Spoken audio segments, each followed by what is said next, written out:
일본 그 위안부 제도가 콘찬제였다 이런 이야기를 하시는 분들이 있습니다. 콘창이라는 것은 그 공인된 매춘부라는 뜻입니다. 과연 그랬을까요? 사실 그 1910년 그리고 1916년에는 일본하고 당시 조선에서 그러한 콘찬제라는 것이 시행되기는 했습니다. 그런데 콘찬제의 목적은 여성들을 사실상 보호하기 위한 그러한 내용이었습니다.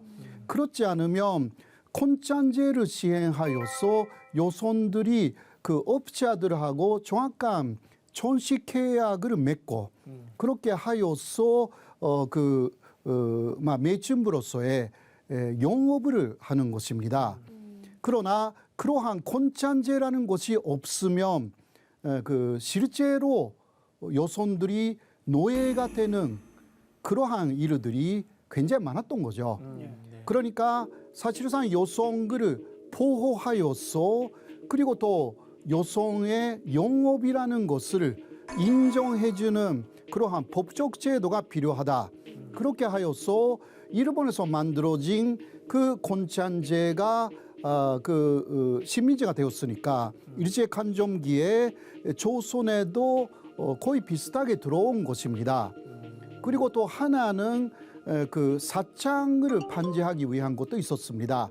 사창이라는 것은 그 등록되어 있지 않는 그러한 매춘부인데요.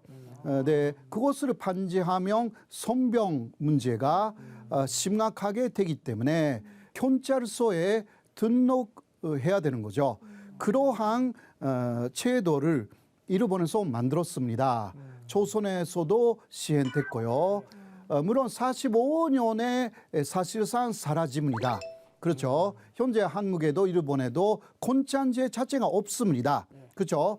그러나 세계에서 지금도 콘찬제를 하고 있는 나라들이 많아요.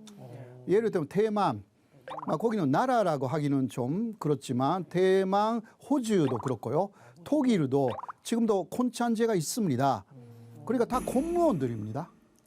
예, 여성들은 아무튼 간에 공무원이에요. 국가가 그러니까 인정하는 콘창, 그러니까 공인된 그 창이라는 게 매춘부라는 뜻이니까요. 아무튼 그런 게 있어요. 그러나 이 핵심은 여성들에 대한 법적 보호였습니다.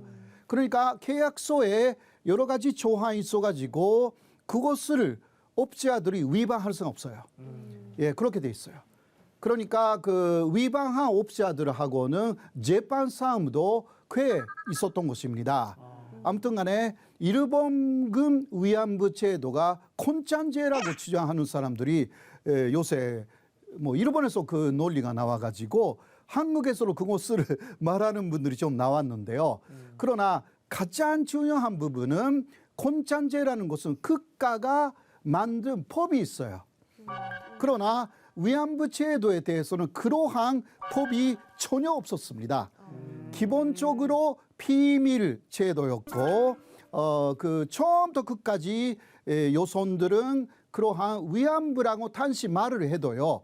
위안부가 뭔지 단시는 산세하게 몰랐어요. 요새 되니까 위안부는 그런 식으로 그 손노예가 된 여성들이다라는 개념이 나타나기 시작했지만 단시는 여성들도 편사들을 그 위문하러 간다라든가 위안하러 간다고 하면 전혀 다르게 생각을 했습니다. 아직은 몰랐던 부분들이 있습니다. 그리고 목적은 콘찬제는 여성 보호가 목적입니다.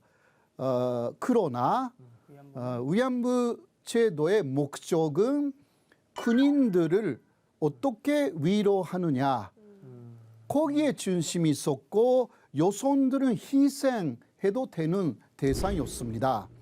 그러니까 계약서 같은 것도 사실 없었습니다. 그 램지오라는 교수가 계약서가 있었다고 하는데 그러나 많이 비판을 받아가지고 특히 조선 여성들이 그렇게 맺은 계약서는 찾지 못했다. 그렇게 인정을 했잖아요.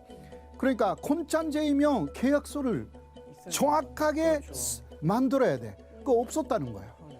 그러니까 요손 포호가 아니라 요손들은 희생. 완전 다른 거예요. 예, 완전히 달라요. 그것을 같다고 말하는 것 자체가 큰 문제가 있는 것이고요.